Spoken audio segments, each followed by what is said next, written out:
तपाई यतिखेर हेर्दै हुनुहुन्छ त्रिशुली खबर टिभी।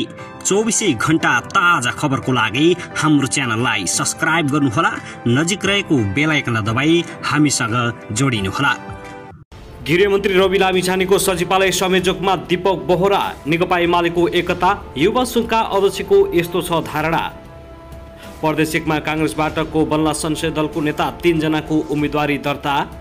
सुरक्षाकर्मीलाई रवि लामिछानेको ठाडो निर्देशन, सुरक्षा अधिकारीले स्वीकृति लिएर मात्र नेता र राजदूत भेट्न गृह मन्त्रालयको कडा आदेश। जगन्नाथ थपलिया बने एमाले बागमती प्रदेशको संसदीय दलको नेता, प्रधानमन्त्रीको ट्विटर एकाउन्ट प्राइभेट। नेपाली कांग्रेसको कमजोरी र प्रचण्डको आसक्तिका कारण गठबन्धन टुटेको डा शेखर कोइरालाको भनाई। गृह मन्त्रालयको अर्को कदम, सुरक्षा निकायका पदाधिकारीले नेतासँग भेट्न नै रोक। माओवादी बागमती प्रदेशले भोलि दलको नेता चयन गर्ने, गुल्मी अस्पतालमा हाड जोड्ने विशेषज्ञ ओली संयोजक रहेको समिति अल्पकालीन कि दीर्घकालीन 5 सदस्यको नाम तय। बालुवाटारमा सत्तारूढ गठबन्धनले भागभण्डा टुङ्गायो, राप्रपाले पायो कुन मन्त्रालय, ज्ञानेन्द्र शाही भए यति ठुलो पदमा। ज्ञानेन्द्र शाही सहित राप्रपाका कुन भए नयाँ मन्त्री, यसबारे सम्पूर्ण जानकारी। एकीकृत समाजवादी वाम ध्रुवीकरणतर्फ सरकारमा सहभागिता बारे छलफल। माधव कुमार नेपाललाई राष्ट्रपति दिने देउबा प्रचण्डको तयारी। प्रदेशमा समस्या, प्रचण्ड ओलीको भागभण्डाले उन्मुक्ति, जसपा र जनमतमा ठूलो लफडा। गृहमन्त्री रवि लामिछानेको एकपछि अर्को कदमले प्रचण्ड र ओलीको सातो गयो, कहिलेसम्म विस्तार भइसक्छ मन्त्री परिषद, यसो भन्छन् गृहमन्त्री रवि लामिछाने। ओलीको संयोजकत्वमा साझा कार्यक्रम बनाउन समिति गठन गर्न गठबन्धनको निर्णय। र सत्तारूढ गठबन्धनको शीर्ष नेताहरूको बैठक सकियो, शीतल निवास जाँदै कुकोले शपथ खाँदैछन्। सरकारले 5 दिनभित्र साझा कार्यक्रम ल्याउने ओलीलाई दियो सम्पूर्ण जिम्मा। कांग्रेस सरकारमा नजिक नजाँदैमा खुम्चिँदैन, सबल प्रतिपक्ष भएर बस्छ शेखर कोइराला। अब हेर्नुहोस् पुरा समाचार।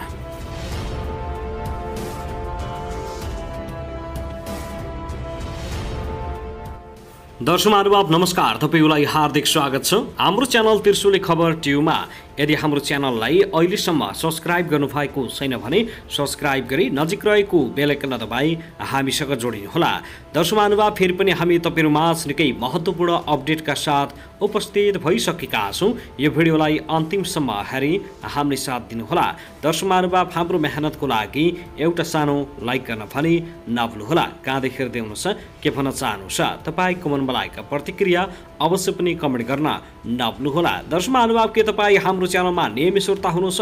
यदि नियमित हुनुहुन्छ भने तल कमेन्ट बक्समा नियमित अथवा रेगुलर लेख्नुहोस्। नयाँ हुनुहुन्छ भने सब्स्क्राइब गरी जोडिनुहोस्, ताकि नयाँ अपडेटका साथ हामी तपाईहरुमाझ हरपल उपस्थित हुने गर्दछौँ। हाम्रा अपडेटहरू तपाईहरूलाई के कस्तो लागिरहेका छन्, सल्लाह सुझाव प्रतिक्रिया कमेन्ट बक्समा छोड्न नभुल्नुहोला। दर्शक महानुभाव, आउनुहोस् अब पहिलो खबरतर्फ लागौं। नेपाली कांग्रेस नेता डा शेखर कोइरालाले नेपाली कांग्रेसको कमजोरी र नेकपा माओवादी केन्द्रका अध्यक्ष पुष्पकमल दाहाल प्रचण्डको प्रधानमन्त्री पदप्रतिको आसक्तिका कारण गठबन्धन टुटेको बताएका छन्। आज बिहान विराटनगरमा सञ्चारकर्मीसँग कुरा गर्दै डा कोइरालाले अब कांग्रेसले सशक्त प्रतिपक्षको भूमिका निर्वाह गर्ने बताएका हुन्। नेपाली कांग्रेसभित्रको केही कमी कमजोरी हो, सँगसँगै प्रचण्डजीको आसक्ति पनि हो। गठबन्धनलाई लामोसम्म लैजाने हामीले चाहेका थियौँ, तर त्यो हुन सकेन, दुर्भाग्य भयो। उनले प्रचण्ड नेतृत्वको सरकारले राम्रो काम गर्नुपर्ने बताएका छन्। देशलाई आर्थिक, सामाजिक र राजनीतिक हिसाबले स्थिरता दियोस्, डा शेखर कोइरालाले शुभकामना दिएका छन्। दर्शक महानुभाव, त्यसैगरी सत्तारूढ गठबन्धनको आज बसेको बैठकले सरकारको साझा न्यूनतम कार्यक्रम तय गर्नका निम्ति एमाले अध्यक्ष केपी शर्मा ओलीको संयोजकत्वमा समिति बनाएको छ। उक्त समितिमा सत्ता साझेदार सबै पार्टीहरूको प्रतिनिधित्व रहने भएको छ।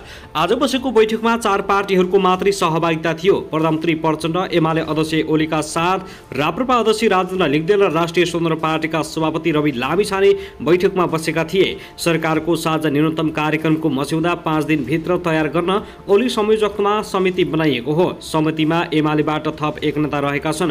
राष्ट्रिय प्रजातन्त्र पार्टीबाट डा धवल शमशेर राणा माओवादीबाट वर्षमान पुन र रासोपाबाट डा मुकुन्द ढकाल समितिमा रहने भएका छन्। गठबन्धनका अन्य 3 दलहरू जसपा, जनमत र नागरिक उन्मुक्ति पार्टीको बैठकमा सहभागिता नरहेकाले समितिमा ती दलबाट प्रतिनिधित्व हुन बाँकी रहेको छ। स्रोतका अनुसार प्रधानमन्त्री प्रचण्डले आजको बैठकमा एकीकृत समाजवादी पार्टीलाई पनि सरकारमा ल्याउनु पर्नेमा जोड दिएका थिए। सरकारमा आएको खण्डमा सो पार्टीबाट पनि समितिमा एक प्रतिनिधि राखिनेछ।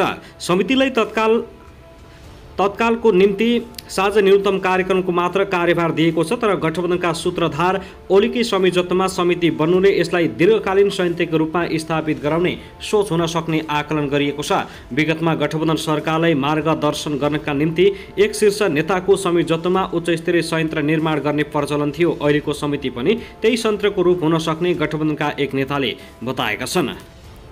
साथै गृह मन्त्रालयले सुरक्षा निकायका पदाधिकारीलाई राजनीतिक दलका नेता तथा विदेशी कूटनीतिक नियोगका पदाधिकारीसँग मन्त्रालयको स्वीकृति नलिई नभेट्न निर्देशन दिएको छ। उपप्रधानमन्त्री तथा गृहमन्त्री रवि लामिछाने नेतृत्वमा आएपछि गृहले यस्तो सूचना जारी गरेको हो। गृह मन्त्रालयका प्रवक्ता फणेन्द्रमणि पोखरेलले विज्ञप्ति जारी गर्दै कुनै राजनीतिक दलका नेता वा कार्यालयमा विदेशी कूटनीतिक नियोगमा जानुपर्ने वा पदाधिकारीलाई भेट्नुपर्ने भएमा विभागलाई स्पष्ट जानकारी दिई स्वीकृति लिएर मात्र जान निर्देशन दिएका हुन्। त्यस्तै यो निर्देशन विपरीत गतिविधि भए कारबाही गर्ने ठाडो चेतावनी दिएको छ। शान्ति सुरक्षा तथा अमन चयन कायम गर्ने मुख्य जिम्मेवारी भएको सुरक्षा निकायका कतिपय पदाधिकारीहरू कर्तव्य पालनको सिलसिलामा बाहेक पनि विभिन्न कूटनैतिक नियोग राजनीतिक नेतृत्वसँग भेटघाट गर्ने गरेको बुझिन आएको हुँदा सुरक्षाकर्मी पदाधिकारीहरूले कूटनैतिक नियोग विभिन्न राजनीतिक दलका कार्यालय वा नेतृत्वसँग भेटघाट गर्नुपर्ने भएमा स्पष्ट प्रयोजन साथ विभागीय स्वीकृति लिएर मात्र गराउनु हुन तथा सोको प्रभावकारी कार्यान्वयन तथा अनुगमन सम्बन्धित संगठन प्रमुखले मिलाउन हुन अनुरोध छ। साथै यस निर्देशन विपरीत कार्य गराएको पाइएमा प्रचलित कानुन अनुसार अनुशासन सम्बन्धी कारबाही हुने बेहोरा सम्बन्धी सबैमा जानकारी गराइन्छ, गृहले सार्वजनिक गरेको विज्ञप्तिमा भनिएको छ। त्यसैगरी यता भने सत्ता गठबन्धनको समीकरण फेरबदल भएपछि अनुमा रहेका नेकपा एकीकृत समाजवादीका नेताहरू छलफलमा जुटेका छन्। एकीकृत समाजवादीका अध्यक्ष माधव कुमार नेपाल, महासचिव बेदुराम भुसालले जिल्ला अध्यक्षहरूसँग भर्चुअल छलफल गरिरहेका छन्। 5 दलीय सत्तारूढ गठबन्धन भत्किएर नेकपा माओवादी केन्द्रका अध्यक्ष पुष्पकमल दाहाल प्रचण्ड नेकपा एमाले सहितको समर्थनमा प्रधानमन्त्री बनेपछि एकीकृत समाजवादी अनुमा परेको छ। एमाले अध्यक्ष केपी शर्मा ओलीको निवास बालकोटमा जाँदा प्रचण्डले जानकारी नदिएको भन्दै एकीकृत समाजवादीका अध्यक्ष नेपालले चित्त नै दुखाएका थिए। प्रचण्डसँग चित्त दुखाएका नेपाललाई फकाउन एमालेका नेताहरू समेत दौडधुपमा रहेका छन्। बुधबार हात्तीवन स्थित एक घरमा प्रधानमन्त्री एवं माओवादी अध्यक्ष प्रचण्डले सरकारलाई समर्थन गरी सहभागी हुन नेपाल समक्ष प्रस्ताव राखेका थिए। प्रचण्डको प्रस्तावपछि एकीकृत समाजवादीका नेताहरू छलफलमा जुटेका छन्।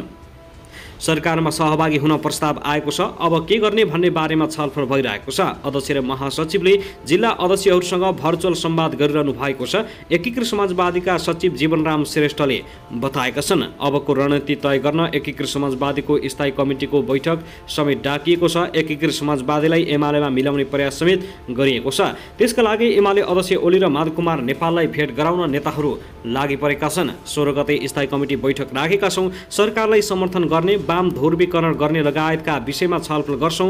वामपन्थी बीच सहमति बनाएर जानुपर्छ भन्ने धारणा त देखिएकै छ। उनले भने एकता र विभाजनको समीक्षा पनि गर्नुपर्छ। साथै भर्खरै मात्रै प्राप्त समाचार अनुसार प्रधानमन्त्री पुष्पकमल दाहाल प्रचण्डले पुस 29 गते विश्वासको मत लिने प्रस्ताव संसदमा राख्ने भएका छन्। 25 गतेका लागि संसदको अधिवेशन आह्वान भइसकेको छ। सरकार बनेको 30 दिनभित्र विश्वासको मत लिनुपर्ने संवैधानिक प्रावधान रहेको छ। प्रचण्डले सरकारको भागभण्डा पूरा नभइसके पनि विश्वासको मत लिने तयारी गरेका हुन्। अहिले नेकपा एमाले, माओवादी केन्द्र, राष्ट्रिय स्वतन्त्र पार्टी र जनमत पार्टी सरकारमा सामेल छन्। सरकार बनाउँदा 7 पार्टीले सरकारलाई समर्थन गरेका छन्, तर अहिले नै सबै पार्टी सरकारमा सामेल भने भएका छैनन्। यो सरकारलाई समर्थन गरे पनि राप्रपा, नागरिक उन्मुक्ति पार्टी र जसपा सरकारमा सामेल भएको छैन।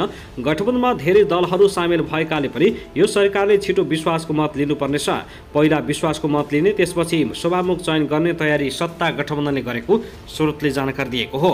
सरकारले विश्वासको मत लिएपछि मन्त्री परिषद विस्तार हुने माओवादी केन्द्रका एक नेताले जानकारी दिएका छन्। ती नेताका अनुसार पहिला विश्वासको मत लिने, त्यसपछि मात्र मन्त्री परिषद विस्तार हुनेछ। सरकारले समर्थन गरेका सबै राजनीतिक दलहरू अहिले सरकारमा सामेल पनि भइसकेका छैनन्। विश्वासको मत लिएपछि भागभण्डा गर्ने रणनीति एमाले माओवादी दुवैको रहेको हो। 10 गते माओवादी अध्यक्षको नेतृत्वमा सरकार बनाउन राष्ट्रपति विद्यादेवी भण्डारीलाई 169 सांसदको समर्थन रहेको थियो। साथै यता भने राष्ट्रिय प्रजातन्त्र पार्टी राप्रपामा सरकारमा सहभागिताको विषय पेचुलो बनेको छ। पार्टीको हिजो बुधबार बसेको कार्य सम्पादन समितिको बैठकमा सरकारमा सहभागी हुनुपर्ने विषय जोडदार रूपमा उठाइएको हो। अधिकांश सांसद तथा नेताहरूले नेकपा माओवादी केन्द्रका अध्यक्ष पुष्पकमल दाहाल प्रचण्डको नेतृत्वको वर्तमान सरकारमा जानुपर्ने धारणा राखेका थिए। बुधबार राप्रपाको बैठक करिब 6 घण्टा चलेको थियो। बैठकमा सरकारमा सहभागी हुने नहुने विषयमा सहभागीहरू दुई कित्तामा उभिएका थिए। सरकारमा जानुपर्ने धारणा राखेका नेताहरूले कम्युनिस्ट नेतृत्वको गठबन्धन सरकारलाई समर्थन गर्न हुने तर सरकारमा किन सहभागी नहुने भन्दै प्रश्न उठाएका थिए। त्यसले विवादको स्थिति सिर्जना गरेको केही नेताहरूले बताएका छन्। बैठकमा सहभागी राप्रपाका महामन्त्री भुवन पाठकले भने विवाद भएको अस्वीकार गरेका छन्। सरकारमा सहभागी किन हुने र नहुनेमा साथीहरूले धारणा राख्नु भएको हो। सरकारमा सहभागी हुँदै फाइदा र बेफाइदा र तथा सहभागी नहुँदा के फाइदा के बेफाइदाको विषयमा साथीहरूले धारणा राख्दा कसरी विवाद हुन्छ र उनले भने पार्टीको आन्तरिक बैठकमा यो सामान्य विषय हो। हामीले सरकारको विषयमा पनि निर्णय गरेका छौं नि।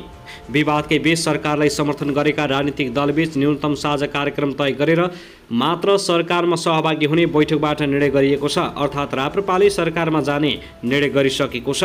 बिहिबार बसेको सत्ता गठबन्धनमा आबद्ध दलका शीर्ष नेताहरूको बैठक प्रस्ताव उपप्रधान एवं गृहमन्त्री रवि लामिछानेले राप्रपा सरकारमा सहभागी हुने जानकारी गराएका छन्।